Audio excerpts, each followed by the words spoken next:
Well, good afternoon, everybody. I just want to jump right in because obviously we're seeing the headlines all across the United States as it relates to an increase in case rates on COVID-19, transmission rates that have led to higher positivity rates in many, many states. In most cases now, we're seeing record number of cases and transmission in this country, and we're seeing states with transmission and positivity rates that put them in some cases in the high teens, 20, 30, some cases 40% positivity rates. Obviously, it's raised some alarm, raised some concern, and I want to jump in and give you the latest here in our state. As you can see, our case numbers have been trending up as well. The 7-day average at 5,889 number of tested positive for COVID-19. Yesterday, the number came in over 7,000, 7,212. That number was familiar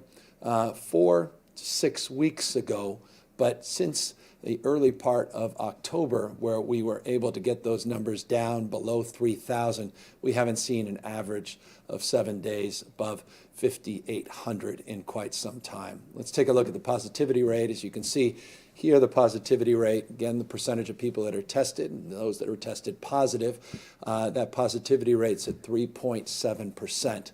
I should note just on October 19th, not too long ago, a little less than a month ago, when I made a presentation, the positivity rate over a 14-day period was at 2.5%. So 2.5%, October 19th, when we provided you this information, now at 3.7%. In the last 3+ weeks, we've started to see not just the average number of people testing positive go up, but also the positivity rate go up. And I'll remind you of why I make that point and make that distinction.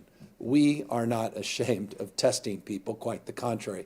We want to see more tests, and you're seeing in this slide 143,711 average number of tests that we have conducted on a daily basis. By the way, yesterday was just shy of 194,000 tests. So we're getting close to 200,000 tests. That would be close to a record number of tests. That is aided by this new state lab, PerkinElmer, that we announced just a week or so ago. That lab is just getting up, just a few thousand tests being conducted a day, now over 40,000 cumulatively since the lab opened. But that state lab will provide at peak upwards of 150,000 additional daily tests, additive to the existing protocols that are already in place in terms of testing availability. But nonetheless, we're seeing the average number of daily tests go up. And when you're testing at this level, we anticipate seeing more cases.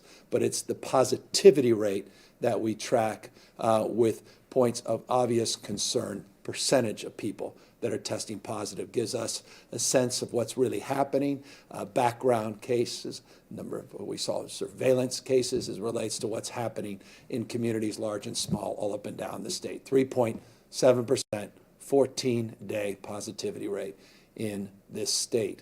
Hospitalizations, not surprisingly, we've been tracking this. We have been previewing this as well for a number of weeks now as we started to see a rate of decline begin to mitigate. We started to see some stabilization in the hospitalizations. And a few weeks ago, we started to see some increases in total number of patients with COVID-19 in our hospital system. As you can see here, just over the last 14-day period, it's increased 28.6%.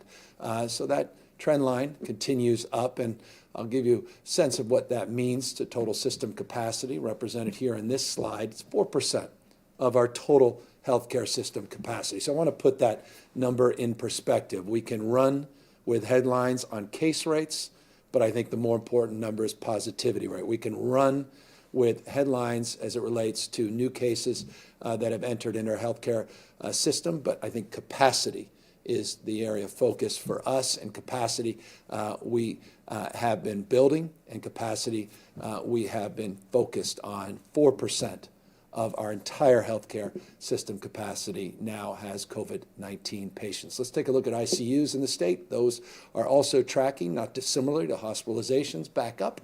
27.3% increase in the total number of ICU admissions over a 14-day period. And let's take a look at what that means in terms of our critical care capacity throughout the state. It's about 11%.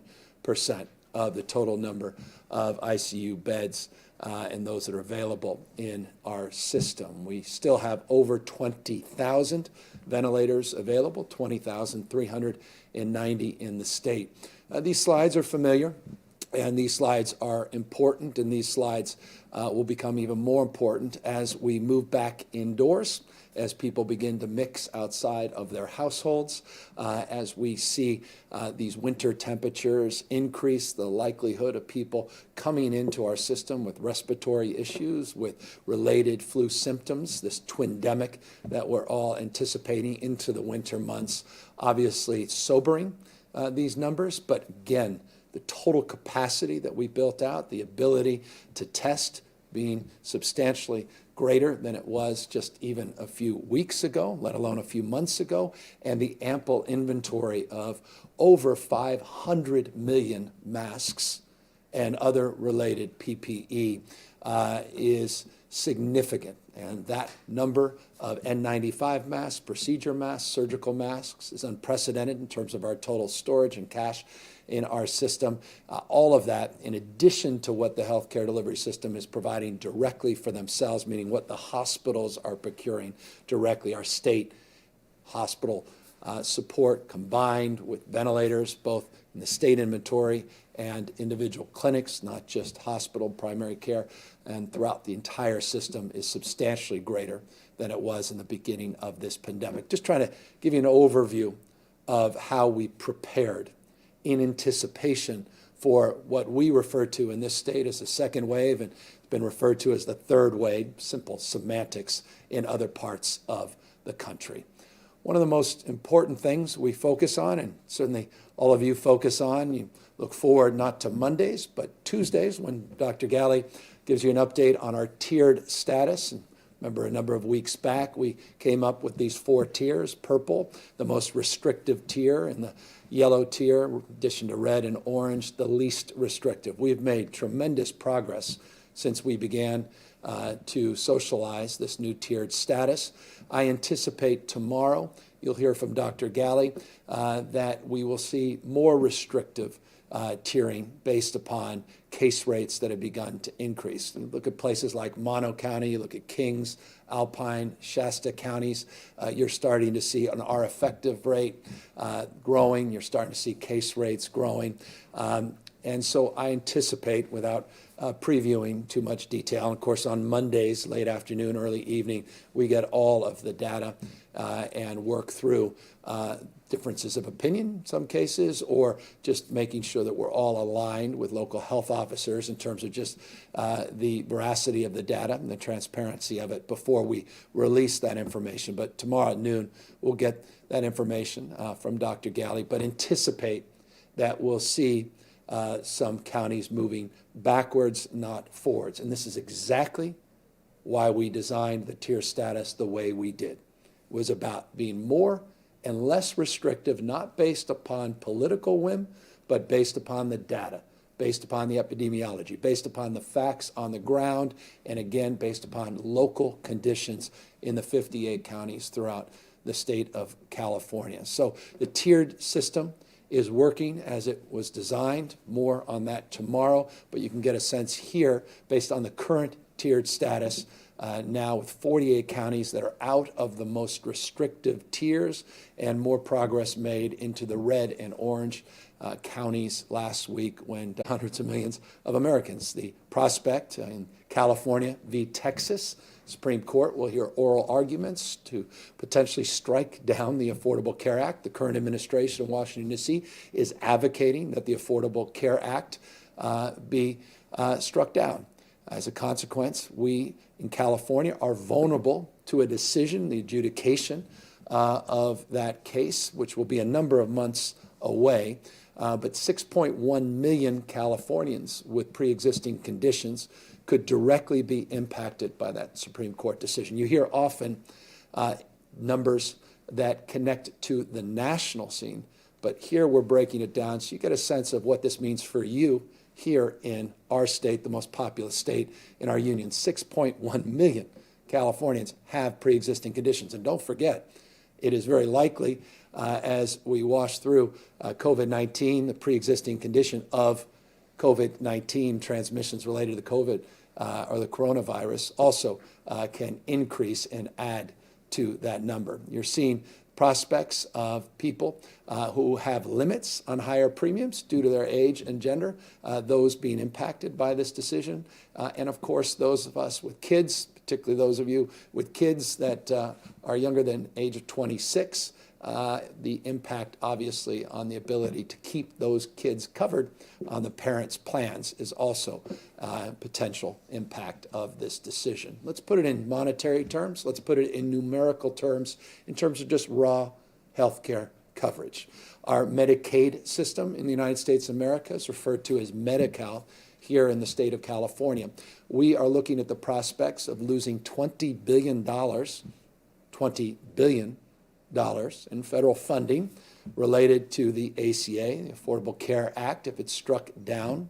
3.5 million Californians have been beneficiaries of the expansion of our Medi-Cal coverage pursuant to Obamacare and the ACA that also could be vulnerable to that decision. $7 billion in federal premium assistance also could be at play. So add those two numbers up, $27 billion is what's at stake. When you read about the oral arguments tomorrow, you hear this debate, you hear these national numbers. This is your numbers, people here in the state of California potentially losing $27 billion of federal supports that would be impacted by this decision. We also have 1.5 million people currently enrolled in Covered California. That's our health exchange run by Peter Lee, who I will introduce you to in just a moment, also potentially can lose their coverage if the Affordable Care Act is thrown out. These are jaw-dropping numbers. These are extraordinary times. Tomorrow's oral arguments are profoundly significant to each and every one of you watching. And I'll just remind you, there are many other things that the ACA covers, the donut hole, all related issues that impact you. If you don't think it impacts you because you're not on Medi-Cal, or it doesn't impact you because you're not on health exchange, I would encourage you to learn more about what the ACA does and does not do. And don't learn that from nightly cable. Take the time, actually learn a little bit more by investigating the impact, because at the end of the day, the entire system is connected to itself in one way, shape, or form. Old frame, many parts but one body. That's the healthcare system.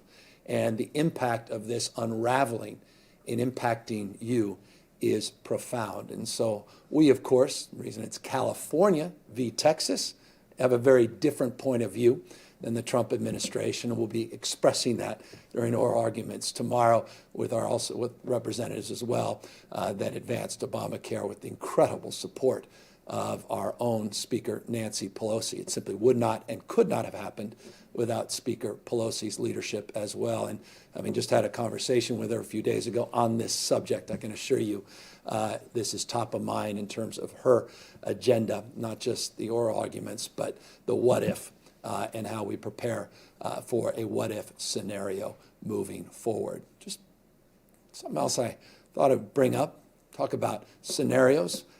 We didn't wait around and look at the Affordable Care Act as a ceiling. We looked at it as a floor. We looked at it as an opportunity to architect something that no other state in America has done. And it's worth reminding people that there's no other state providing subsidies for middle-income families. These are folks earning 400 to 600% of federal poverty.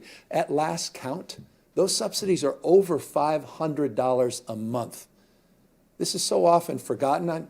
It's rarely even referenced or mentioned, but we are providing, no other state in America, providing over $500, in fact, it's exactly $509 for middle-income families, subsidies on a monthly basis, first in the nation, to help subsidize the costs related to the Affordable Care Act. We also deepening subsidies for people earning less than 400% of federal poverty at about $21 a month. We're proud of that. And all of this, again, can be impacted if the ACA is thrown out. We're also going to hear from Peter in a moment, record low premium changes this year, despite all of the vandalism by the current administration in Washington, D.C. Premiums this year are going up. I know you heard the word up, but hold on, 0.5%. 0.5, less than 1%, record low premium increase because of the success and the efficacy of not only the ACA, but the extraordinary leadership here in the state of California, at Covered California, led by Peter Lee. We also have done things that no other state has done, and that's provide coverage to people regardless of their status. And you say, well, that's how dare we do that? Well, just consider you're paying for sick care on the back end through your premium.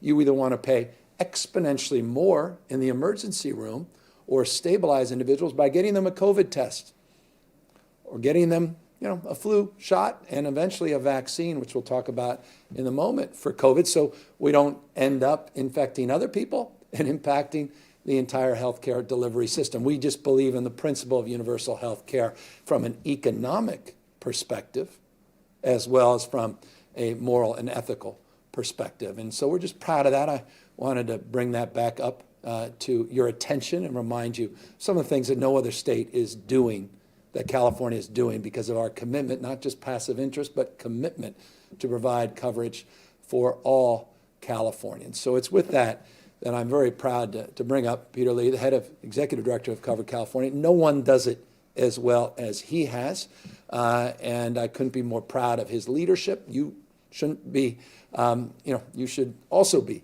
equally proud of his leadership, but I'll let him speak for himself and give you a little overview since he started and his history with the ACA and Covered California, how effective their team has been and what's at stake as it relates to this new open enrollment period that we're launching here today, and how you can participate and how we can encourage you to get others that are not enrolled to participate, to make sure we're covering more people and putting less pressure, not more pressure, in terms of premium increases across the spectrum to everybody else. With that, Peter Lee.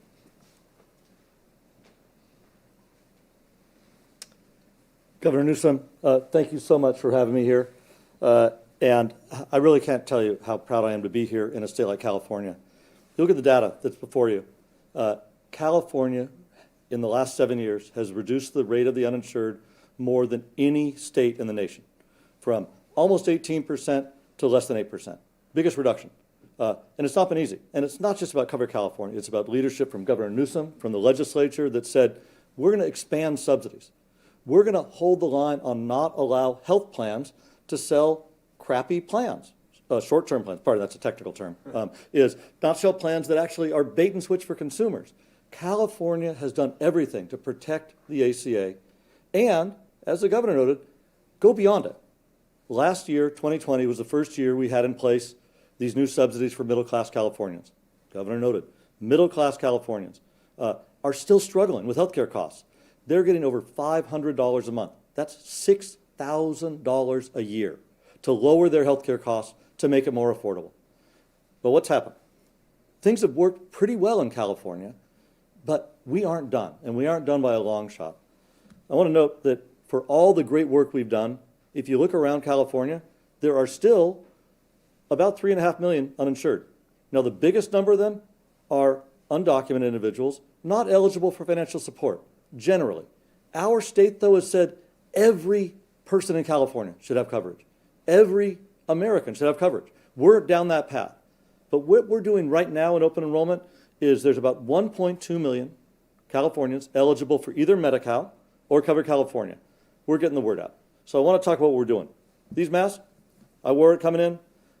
Covered California is going to be sending out 4 million of these masks to people that are renewing their coverage, 1.5 million, and everyone that signs up during open enrollment. We've sent them out to every big city mayor. We send them out to legislators. We send them out to celebrities. But I want to tell you, these aren't just a mask. They're a mask with a message. Message twofold. Get covered, stay covered. Get covered for COVID. And you live and breathe this. We Californians have done the right thing on COVID. What's it mean as a person? It means you wear a mask. You wash your hands. You watch your distance. So get covered. But it also means get health insurance. If you have insurance, you're more apt to get tested. Incredibly important. What's stay covered mean? Wear your mask all the time, when you should. But also stay covered. If you have insurance, keep that insurance. Now is not the time to back off, and California's not doing that. And I want to note, We're talking a lot about COVID. Governor noted capacity. A pretty small percentage of our hospital beds are taken up with people with COVID. We're ready if more get COVID. But we got tens of thousands of people with cancer, diabetes, HIV. Get covered, stay covered, because you don't know what you're going to get sick with. California is going to have your back. We want to make sure we get the word out. Open enrollment, as the governor noted, we're launching it today. It was open a week ago, but this is the real launch. The thing to know, you can sign up now, coveredca.com. You'll have coverage January 1. We want to leave no one behind. The governor was brilliant in articulating the issue about the Affordable Care Act and the Supreme Court. It touches every single Californian. You got employer-based coverage, you think it's not about me? It's about you. What did the Affordable Care Act do? No lifetime limits, no annual limits. Preventive care, required coverage for people with employer-based coverage. The Supreme Court could, and I think incredibly unlikely, but could take that away. It touches every single Californian. Finally, I just note that we all know there was an election recently. President-elect Biden ran on responding well to COVID and building on the Affordable Care Act. There is no state like California that has done those two things. Leaned in to respond aggressively to the COVID pandemic and leaned in to have the Affordable Care Act work and make it better. We're doing this open enrollment period 45 days before new president takes office. I think the nation's going to be looking at California, what we're doing, what we can do to have the next administration truly follow in our footsteps of building on the ACA and making it better. So I want to thank the governor for having me here. I think I'm doing a handoff back to some fact points, which is where you can go, coveredca.com. Open enrollment is now. And when you come to our website, I want to do one other thing. These masks, we got some in Spanish, we got them in Korean, Chinese, Vietnamese. You go to our website, you can find local help, people that speak every one of those languages. They all speak insurance, and your help is going to be free, but your costs are going to be lowered dramatically. And we know it's all about affordability, and that's what we're trying to address here in California. So, Governor, I want to thank you so much for having me here today. If we have other questions, I'm happy to serve, but it's been your leadership in our legislature that's really given a pathway for millions of Californians to have coverage. Thank you. So get covered, stayed covered. Encourage you to visit coveredcalifornia.com, coveredca.com to sign up for our program, and encourage you to let folks know. You may have family members, folks that you're close to that are anxious about their health care and their coverage, to just go on that site, learn more about what we offer and the subsidies that we're providing and the stability that we've created in the market as it relates to premium. Again, 0.5%, a record low premium increase this year. And again, cannot express enough my appreciation to Peter Lee and his team and the incredible work the folks over at Covered California. I also should just note in closing, in the conversation Peter and I were having just a moment ago, most states are ending their enrollment period basically just weeks after they begin their enrollment period. This enrollment period ends on January 31st of next year. Most will end their enrollment period on December 15th. Again, we believe in healthcare. We believe in coverage. We don't believe it rhetorically. We support the ACA. We support efforts to continue to build off it, reform it, and advance the cause of universal coverage, not only here in the state, but we're going to advocate for that all across the United States. But we are not in the business of vandalizing that effort, and that's why we're evangelizing the effort, promoting it, advocating the effort to expand coverage through the exchanges, and encourage you, if you wish, to do the same. With that, I want to just briefly bring up what is topical and certainly generating a lot of news stories today, including lighting up my cell phone. And that's the announcement Pfizer made. Certainly lit up your 401k as the markets have responded quite favorably to Pfizer's announcement. No one's surprised that Pfizer's efforts on vaccine, we've talked about them in multiple occasions here at our weekly press conferences. What I thought came as a particular good news was the 90% effectiveness that was announced by the CEO of Pfizer. Not necessarily the availability of the vaccine. We had anticipated its availability. We'll anticipate as well the approval of the FDA and the emergency authorization. We, of course, don't look just at the efficacy. 90% effective is very good.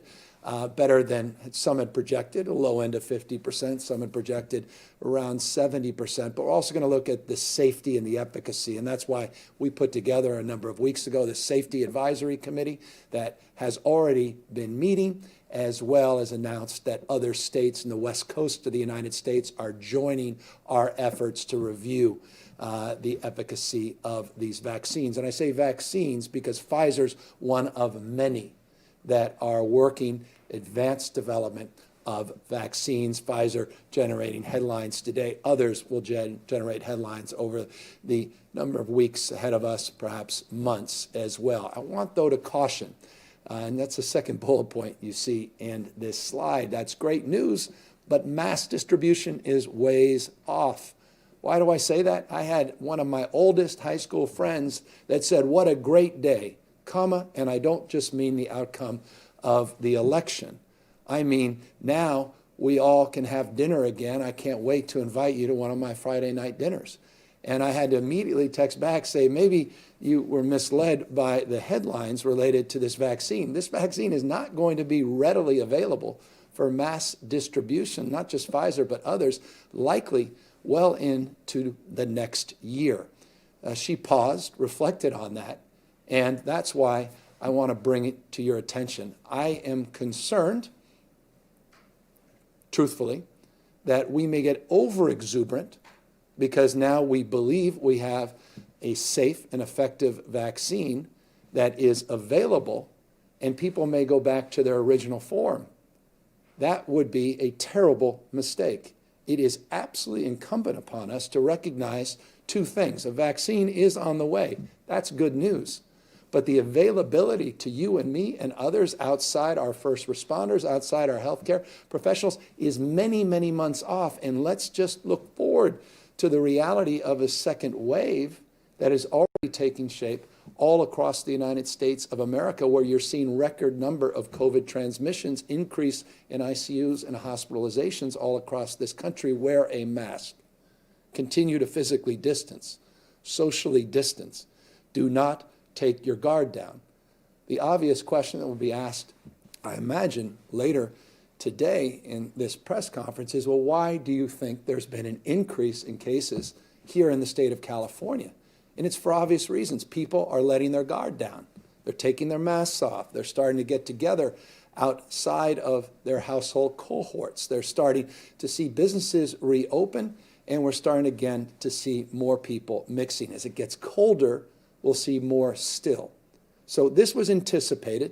No one is surprised by this. If you're even modest, cursory student of history, you'll look at the pandemic in 1918 and 1919. It wasn't just a one calendar year pandemic. And you'll note, similarly, a little spike in the early part of 18, a big spike, second wave, in the latter part of 18, and then another modest spike into 19.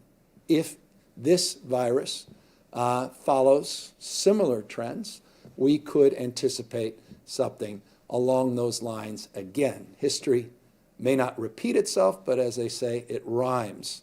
And so in this case, the one better news announcement is the vaccine that wasn't necessarily available around the globe in 1918, 1919. But now we do have that, but doesn't mean it's a substitute for you to say, well, we just go back to normal. Let's open everything back up. Let's all have everybody over for the holidays, and let's get Uncle Joe, who I know has a heart condition, let's get him back in with the grandkids because they haven't seen each other in a year. We've got to be careful.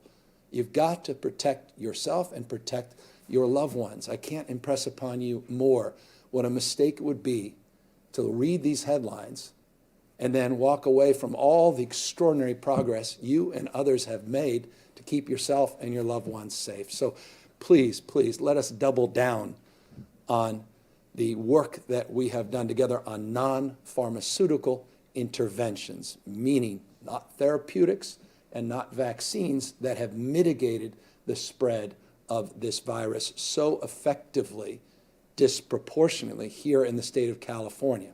You've done an exceptional job. Let's continue to do that hard work. And let me just remind you, on the vaccine itself, why I'm saying all this, because it's one thing to say it in abstract mass distribution. But I'll remind you of the vaccine plan that we put out just a few weeks ago. We talked about who gets the priority in terms of the first phase availability of a limited supply of vaccinations. And by the way, the Pfizer announcement today was about a limited supply of doses. These Pfizer vaccines require 2 shots, 2 doses, and it requires those doses to be dosed with 21-day phasing between each shot. It also requires, you may recall in one of the presentations we made, ultra cold storage. So there's a lot of technical challenges, a lot of distribution challenges. There are all kinds of transport media related challenges, not just the vaccine. And so we have our vaccine plan. We've been working. You recall we were one of the first 5 jurisdictions in the United States working with the CDC, developing our vaccine plan, always anticipating Moderna and Pfizer as the first tranche of the vaccines. CDC thought they would see those vaccines made available in October. That didn't happen. They said, well, they'll be made available in November. That's unlikely to happen, but it does appear, at least with Pfizer, some limited number of vaccines will be available in December. But what about you and everybody else that's not on this list? Healthcare workers. You're not a healthcare worker. And by the way, depending on how you analyze it, there's anywhere from 1.5 to 2 million healthcare workers here in the state of California. So all of the vaccines that Pfizer just announced, just do the math and anticipate that we get, let's say, 12% of them. Each dose, you have to have dose twice, cut the number in half, look at 12% of that. We won't even be able to cover all the healthcare workers in the state of California. So put this in perspective. It's not to take away one's enthusiasm. One should be enthusiastic about vaccines. And I certainly am. I'm not trying to take away any of that. I'm just trying to be honest with you and forthright around the importance of maintaining our vigilance through this very challenging time as we enter into the winter and cold months as well. Look at that. It's not just healthcare workers. We want to be there for our first responders. They're always there for us. Other high-risk groups, you may not be in this category, 65 and over at a skilled nursing facility or a residential care facility. You may not be someone with disabilities or might not be in these higher risk groups that we have put out. That's the next tranche of prioritization. That's why we put together not only a scientific safety review work group to look at the efficacy of the distribution of the vaccine, which I mentioned a moment ago. And you can just see the biostatisticians that we put on there, the epidemiologists and pediatric infectious disease experts that are part of that safety group. But we also put this work group together.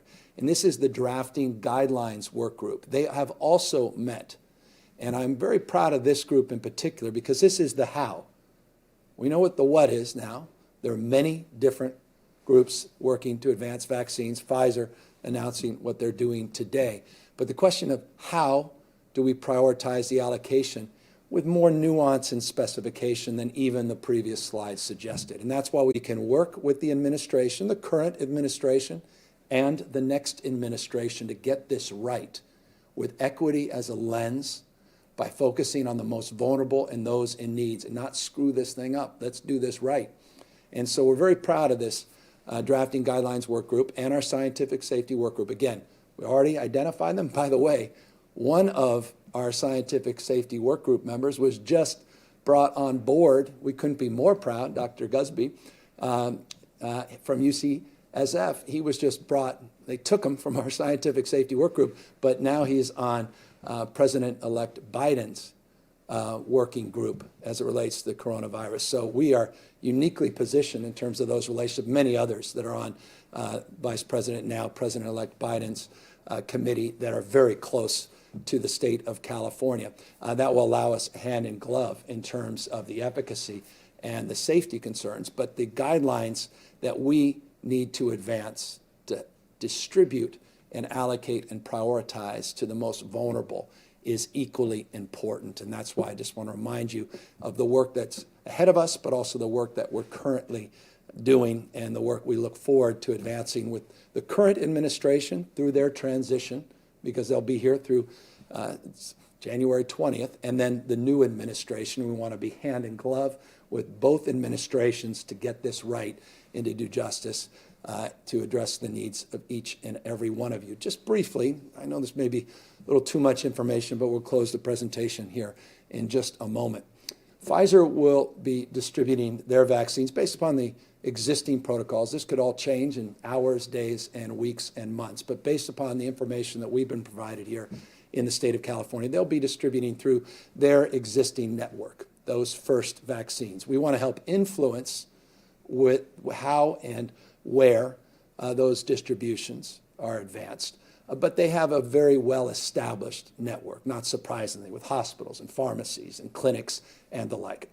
The next tranche of vaccines will likely go through a middleman, well known to people out here in the state of California, former headquartered company here in the state, McKesson, that will be the middleman on these other vaccines and their distribution channels. We've already been engaged with them, working with our work group, the drafting guidelines work group, to make sure that we are focusing on the needs of the most vulnerable and getting this right. And so just that gives you a sense of at least that's our working theory based upon the deep relationship that we've advanced with the CDC and with the DOD.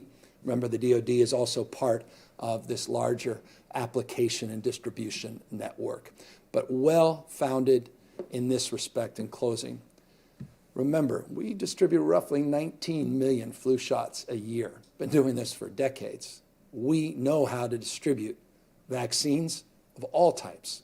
We have well-established networks, well-established protocols. We want to build on that, and we want to make sure, as it relates to the distribution of these vaccines, that we are mindful of what's working with the existing protocols and how we can build on them, and always mindful that supply constraints continue to be top of mind as it relates to concerns. I mentioned ultra cold storage. There's the Moderna cold storage that may not be as ultra cold, but all of these are vexing and challenging issues, and those are just two of what we hope will be many different manufacturers of vaccines, and how we need to accommodate for all of these different methodologies and these distribution strategies. So we're working all of the above, but just please remember, no substitute for wearing a face covering, no substitute for physically distancing, no substitute for getting a test, and now we're making it cheaper. You'll see it get down to 20% of the existing costs for taxpayers and for health plans and insurers, as well as individuals, because of our new state testing capacity, 150,000 at peak in our partnership with PerkinElmer, but also the isolation, the contact tracing, and the quarantine that's also got to be even more precise and more effective as we move through these winter months and start to see a mass distribution of these vaccines in April, May, June, July, August, September, October of next year. So that's an update. You can see here a summary of all of the above: wearing a mask, the physical distancing, the sanitation, and of course the mixing, which is so critical to consider and during the holidays, and obviously as the winter months present themselves more ferociously. So with that, I'm happy now, of course, to take any questions. Jeremy White, Politico. Hey, Governor, thanks for taking my question. I know you're not going to tell us who you're considering to fill Vice President-elect Harris's Senate seat, but I was hoping you could give us a sense of the timing. Is this something where we can expect an announcement from you in the next couple of weeks? Do you need to wait for Senator Harris to officially give up her Senate seat? I know a lot of people are curious about just the timeline on that. Yeah, no, and I appreciate an understandable and appreciative question. Look, no timeline's been established. Process is just beginning to unfold. We just got word that the race was called by everyone but the current occupant of the White House. Obviously, we have to work through those issues and get to the point where we can make some determination. Obviously, I want that determination to be made on the basis of where Vice President-elect Senator Kamala Harris is vis-a-vis her own timelines and needs, and we'll work through that as we are working through the cattle call of considerations related to what's the profile, right choice to replace Senator Harris, and when is one part of that decision-making process, who is perhaps the more challenging part of that decision-making process. I want to make sure it's inclusive. I want to make sure that we are considerate of people's points of view, and we are in the middle of that as we speak. But I'll be honest once again, and I don't mean to deflect, but I just mean to be as transparent and forthright with you. My weekend was not focused on that. It was focused on seeing these case rate numbers go back up. And I'm concerned about that. 3.7% 14-day positivity rate may sound great compared to most other states right now. But again, we were at 2.5% on October 19th. And we're starting to see people, again, take down their guard, take off their masks, begin to mix outside their households. We're seeing some early indication related to Halloween.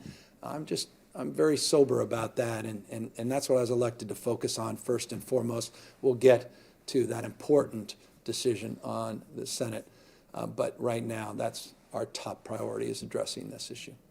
Adam Beam, AP. Thank you, Governor. For the first 2 years of your administration, California has had this reputation of being the leader of the so-called resistance to President Trump and his administration. What do you expect him to do between now and January 20th, and how might it impact California? And once Joe Biden takes office, how will the change affect California and the way you manage the state's relationship with the federal government? Yeah, I mean, it goes from headwinds to tailwinds. That's pretty obvious. Got over 100 lawsuits with the Trump administration. Trust me, we're already working aggressively, have been for a few weeks in anticipation of a transition to adjudicate, figuratively, not literally, the process and protocols around which loss advocacy to disrupt the state of California's well-established autonomy under federalism or well-established case law as it relates to waivers that have been firmly established and codified over and over by administration after administration, court decision after court decision. So all that is being addressed. But here's the good news. Building better, stronger together, the theme, the framework that was advanced by the Biden-Harris administration, that's our agenda on early child care and focuses on early education, the broader issues related to their agenda on health and education, issues related to the environment, environmental stewardship, and low-carbon green growth. Broadly, those are California. That's a California agenda. In many ways, we say this all the time, future happens here first. We've established a lot of the efforts, and they've been established and advanced here in the state. They just want to begin to scale them. So this is an exciting and enlivening time and opportunity for the state of California, and we're gonna do everything we can to maximize it and to do so very efficiently and effectively. And we are not waiting for President Trump to make an announcement saying he's walking away or work his way through the court system. We are working very collaboratively now and engaging all of our department heads, agency heads to advance and their agenda, our agenda, the collective agenda that is the state of California. And we're also working very closely with Speaker Pelosi on the critical importance of a new CARES Act, a new stimulus, and how that can directly benefit individuals, not just states and cities and the budgets related to states and cities, but also, more important than anything else, you, and how we can stimulate economic growth, economic recovery, private activity, and new consumer spending. That's a virtuous cycle that allows more people more opportunity. And so, again, very exciting time, and I can assure you it is nice to have a U.S. Senator from your home state as the Vice President-elect. Capital Public Radio. Hi, Governor. I'm just wondering if you have spoken with President-elect Biden or Vice President-elect Harris since the race was called on Saturday and what you talked about. And then another question, the state sent every voter a mail-in ballot this election, and we had highest turnout rate in decades. I think there are discussions about making that statewide vote by mail permanent. If that got to your desk next year, would you sign that? Well, I'm not passive. As you know, I leaned in on the vote by mail. I've long been an advocate for more opportunity, for more participation in our democracy. haven't been shy about that. So we would actively engage the legislature, and I certainly am open to pursuing that consideration. I've made that public statement before, even prior to Election Day, because it clearly has been well received, not just overwhelmingly utilized as a point of consideration as it relates to an alternative to in-person voting. I still believe in in-person voting for those that want choice and want those alternatives. But clearly, there's a trend here. You're seeing it all across the country this election, pre-2020, where more and more people are voting by mail, and more states like Utah and others have gone all vote by mail. So we'll discuss that with the legislature, and I look forward to that conversation with the Secretary of State as well, as we get a real post-election analysis of what went right, what went wrong. We'll learn a lot in that process and make a determination. As it relates to the conversations we've had with the president-elect, I haven't had the chance to talk directly to the president-elect, but we've been communicating the vice president-elect, myself, including probably 45 minutes ago, and I look forward to following up with more and more conversations with both of them, but more importantly as well with their administration and their key leaders on the transition as it moves to the next few weeks and we move into that first 100 days of their administration. Dustin Gardner, SF Chronicle. Thank you, Governor. I was wondering if you could comment on the number of Californians on President-elect Biden's new task force. It looks like at least 3 of the 13 are from UCSF, so I was wondering if you could comment on that and also just speak more generally to his reliance on scientists and experts with this task force. I mean, we talk in terms of abundance here in the state of California. It's a treasure trove of talent, human capital, birthplace of biotech and life sciences. We say all the time, more scientists, more researchers, more engineers, more Nobel laureates. We announced a number of them, highlighted them a few weeks ago, more venture capital, more patents emanating out of this state than any other state in America. It doesn't surprise any of us that UCSF would be front and center as it relates to the talent pool that Vice President Biden, now President-elect Joe Biden, would choose from. So we couldn't be more prideful and more proud of that extraordinary institution, UCSF, the UC system broadly, and all of the translational research that's being done, working with the private sector and the clusters of innovation, that entrepreneurial spirit that still is alive and well in the state of California.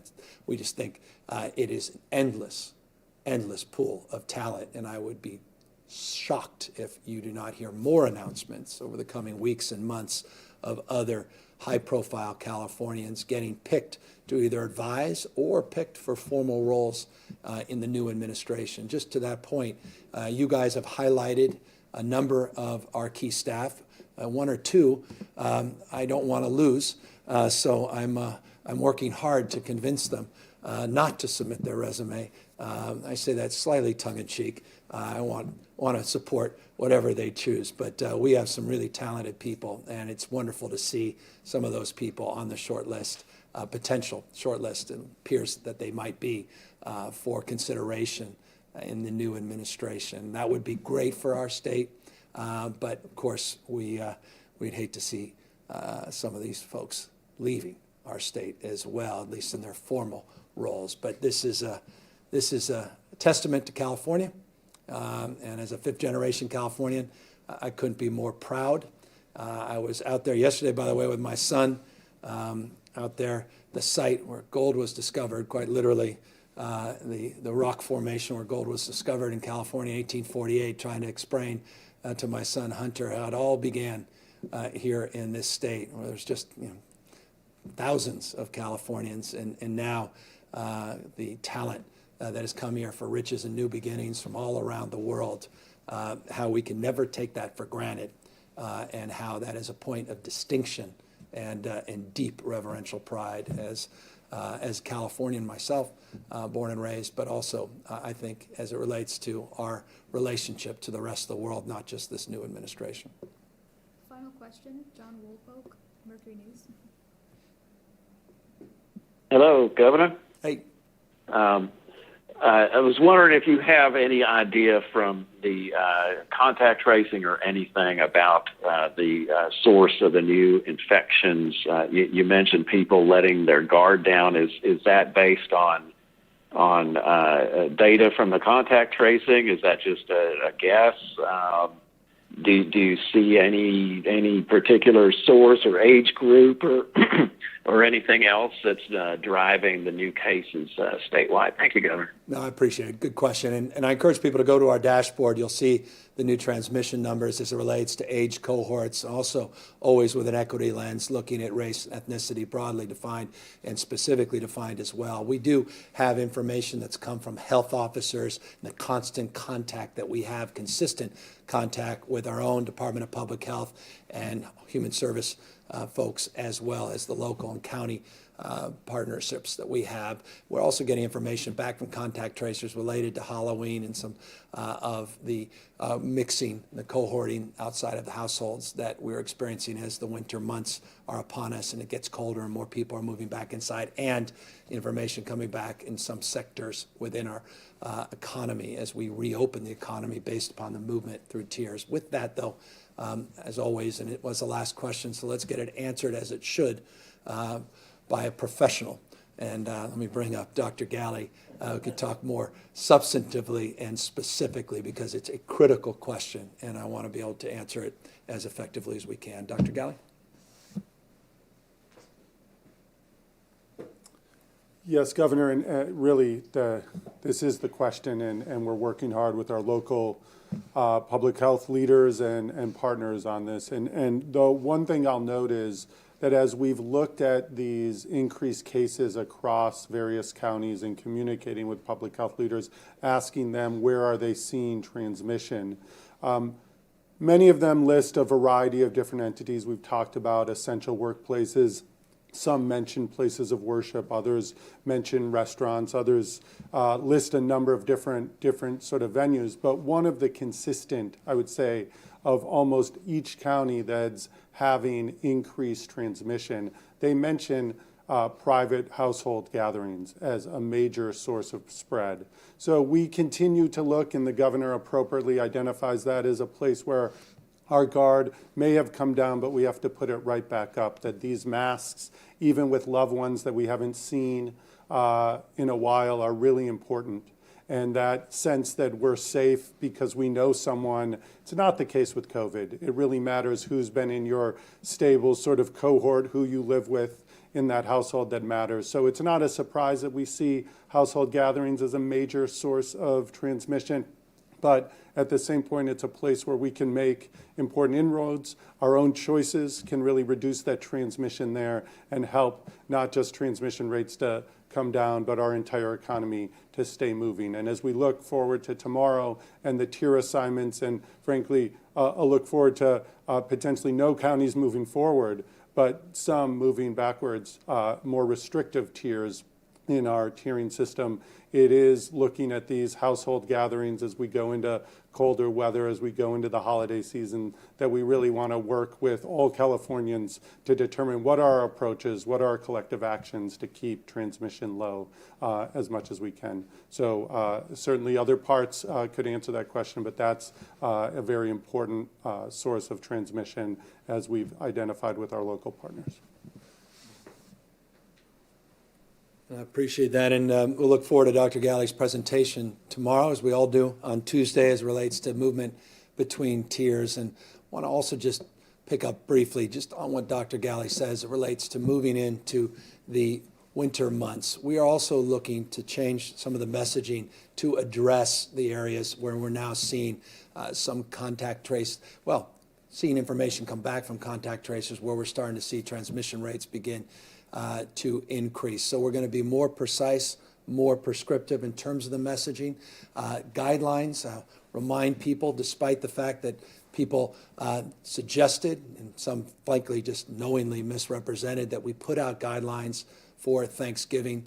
We haven't yet. We'll be putting out messaging. We'll be a little bit more specific on our messaging, less so on what we refer to often as guidelines, because we, again, are trying to be a little bit more sophisticated based upon real life conditions and the dynamics that we're anticipating again through these winter months. So thank you all for your time and attention. I appreciate Dr. Galley and Peter Lee being here as always. We look forward to catching up tomorrow on the tiered status and, of course, more later in the week. Continue to be vigilant, but please take seriously the new rates, the new positivity numbers.